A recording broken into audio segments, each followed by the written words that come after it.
ওই আটানা দিয়ে শুরু করছি, এখন 5 টাকা। আমি যাদেরকে চানাচুর খাওয়াছি তারা এখন মনে করো কেউ ব্যারিস্টার, কেউ জজ, কেউ ডাক্তার, কেউ ইঞ্জিনিয়ার, কেউ ব্যবসা বাণিজ্য।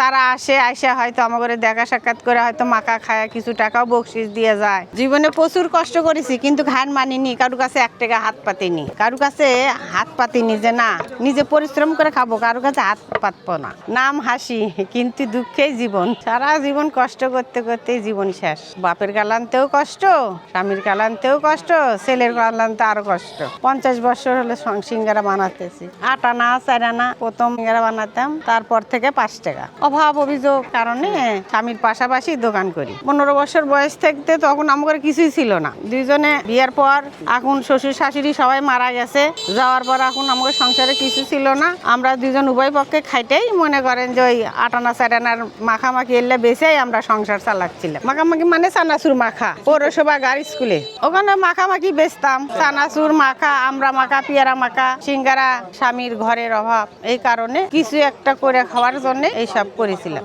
বসে থাকলেই ক্ষতি। দোকান পৌরসভার গাড়ি স্কুলের ভিতরে এখানে আসিছি, মানে ওটা তখন আমরা বিনে পয়সায় দোকান করেছিলাম। এখন মনে করো যে সিকিউরিটি দেওয়া লাগবে 1 লাখ টাকা। আমরা গরিব মানুষ, ওই 1 লাখ টাকা সিকিউরিটি দিতেও পারিনি। ওই জায়গা তার না করে এখন ওই বাইরেই ফুটপাতে দোকান করে বুড়া বুড়ি জীবনটা চালাচ্ছে। আমার জীবন বেশিরভাগ স্কুলের ভিতরই বেশিরভাগ।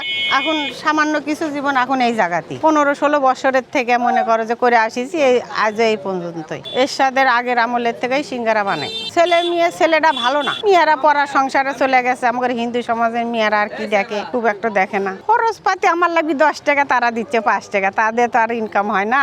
স্বামী তো মনে করো যে এখন চলার মতো বয়স হয় না, অচল। ওই আমলে আমার সাথেই থাকা লাগিচ্ছিল, ওই দুজন মিলেই করেছিলাম মাখার দোকান। এক নামে সবাই চেনে যে গোপালের চানাচুর মাখার দোকান। স্কুলে থাকতে খাইছে, তারা এখন আসে কিছু টাকাও দিয়া যায় তারা হাতে। সেটা যে কোনো কাজ হোক না কেন, কাজ করে খাবো, হাত পাতবো না। খাবো, স্বামীরেও খাওয়াবো। স্বামী আমার না খাওয়ালে কি হয়েছে, আমি খাওয়াবো। মেলা টেলা তো করতে পারি না বাবা, আমার স্বামী তো অসুস্থ।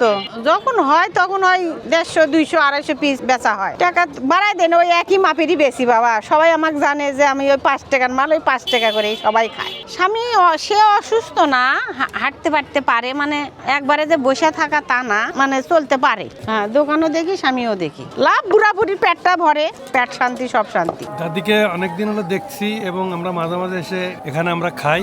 খাবারগুলো অনেক অত্যন্ত সুস্বাদু এবং সুন্দর। উনি একা বানান, মাঝে মাঝে প্রায় সময় দিদিই বানায়। প্রায় 10-15 বছর, 10 বছর আসা যাওয়া আছে এবং আমরা খাই। আসলে যে পেঁয়াজু, চপ, সিঙ্গারা